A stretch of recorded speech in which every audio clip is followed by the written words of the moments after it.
Sabato 2 maggio, nella piazza del municipio di Montenars, è stato inaugurato il monumento dedicato al 50° anniversario del terremoto per commemorare le 35 vittime che ci furono nel paese e per ringraziare tutti coloro che hanno contribuito alla rinascita di Montenars nel periodo che seguì il terribile sisma.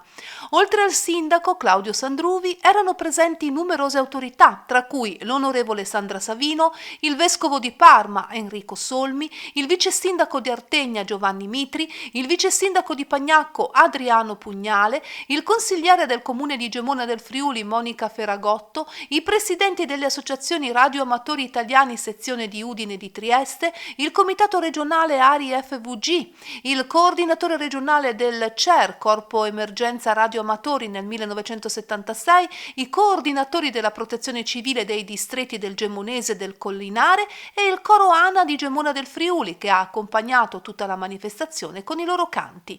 Dopo la benedizione del monumento e i discorsi delle autorità, un corteo è giunto fino al cimitero per la deposizione di un mazzo di fiori in ricordo delle vittime del terremoto. Quindi voglio dire che non potevamo, alla ricorrenza dei 50 anni, non fare un ricordo a 360 gradi, nel senso che siamo convinti che non ricordiamo mai tutti.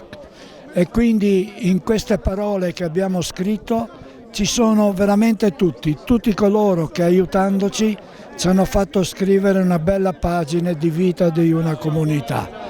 È proprio come un libro aperto per abbracciare tutti quelli che ci hanno aiutato. Nelle parole ovviamente ci sono gli amministratori che in quell'epoca hanno per primo aiutato il paese, fatto capire ai cittadini che non erano soli, che era quella la carta vincente. E poi tutti, imprese da lontano, qui c'è questo dove parliamo è una borgata costruita da Indro Montanelli con Il Giornale. Ecco, quindi solidarietà mai avute e quindi credo che non potevamo non ricordarli con un monumento per la memoria, perché siamo purtroppo troppo spesso pronti a non ricordare. Questo sarà un monumento che ricorderà questa bella pagina che abbiamo scritto tutti. Signor Sindaco, oggi c'erano delle autorità anche molto importanti, anche in rappresentanza del governo e poi anche addirittura da Parma che aiutò molto Montenars in quei difficili momenti.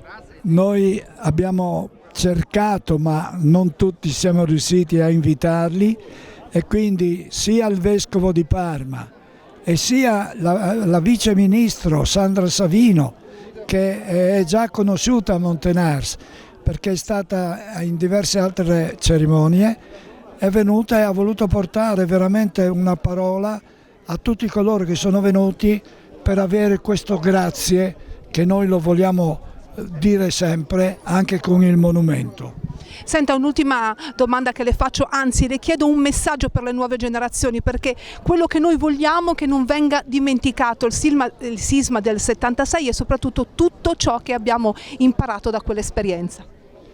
Un po' la colpa è di noi anziani. Noi anziani ormai con questo sistema di solo sviluppo, correre eccetera, dimentichiamo queste cose e non le trasferiamo ai nipoti, agli amici. Io ricordo da piccolo che mio nonno mi chiamava e mi raccontava anche momenti tristi della guerra, ecco, ma me li ricordo ancora e quindi noi vorremmo che, ecco, ognuno di noi oggi che è qui presente riflettesse e non solo noi che siamo qui, ma trasferire a tutti che momenti di vita di una comunità va trasferita, va segnalata, è una storia, è come avere scritto sui libri. Vuole ricordarci anche qualcosa, poi davvero la lascio libera, so che questa è una giornata molto importante per Montenars, un ricordo anche di Gemona perché lei è stato anche sindaco di Gemona e anche Gemona fu fortemente provata da questo sisma. Per me Gemona, io vivevo a Gemona, purtroppo ho perso anche un bambino col terremoto e quindi oggi fino al 6 sono giornate, mia moglie oggi non ha voluto neanche presenziare, e si può capire un po', ma Gemona credo che sia una cittadina, è la più grande del mandamento, 11.000 abitanti, completamente distrutta. Se io ricordo da quella sera a tutta l'emergenza, al commissario Zamberletti, al sindaco di allora che era Ivano Benvenuti, io ero appena eletto con lui insieme, che ci siamo messi ogni giorno a tentare di portare avanti il paese. Ce l'abbiamo fatta in 10 anni, come lo ebbe a dire un vecchietto sotto la tenda al giornalista Bruno Vespa.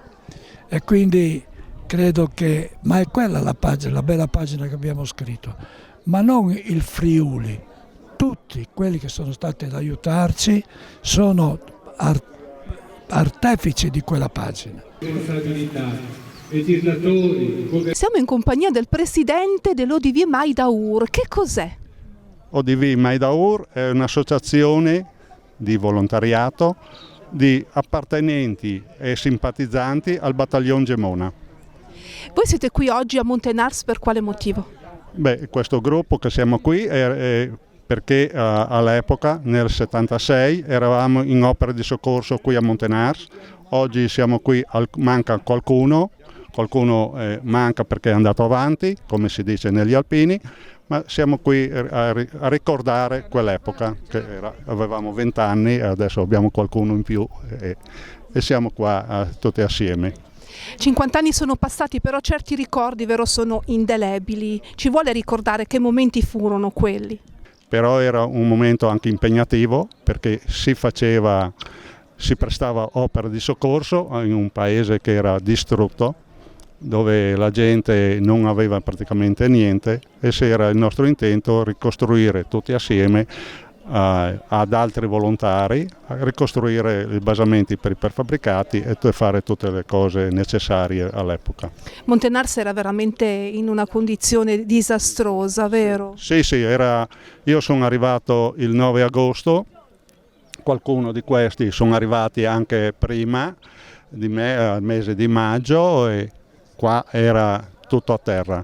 Erano pochissime, si contavano sulle dita di una mano i fabbricati che erano in piedi, ma non erano abitabili, erano pochissimi abitabili.